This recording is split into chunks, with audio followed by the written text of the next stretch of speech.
నా కొడక నువ్వు ఎంతమందిని ఏం చూస్తావు, ఏం చూస్తావు? వెళ్ళే కొండ గుట్టలు కొట్టుకుంటే నువ్వు చూసావా?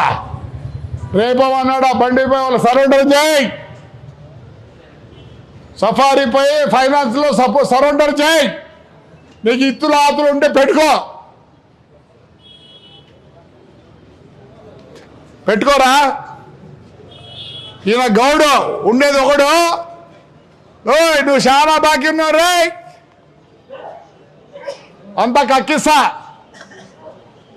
పోయి పిలుచుకొచ్చుకోలే. మీ ఎక్స్ఎంఎల్ఏ కానీ గౌడుగా ఊరికి సలదా కొడకల్లా మీరు ప్రజలు బాగు చేయడంటే నా కొడకలారా మీ సొంత ఏం బా మేము తింటే వాళ్ళు తినలేదంట. మీ అమ్మ మేము తింటాంలే, మేము మందికి పుట్టలేదులే. జవాబు చెప్పాలా నా కొడకల్లారా? ఇప్పుడు రామచంద్ర గారు ఉండి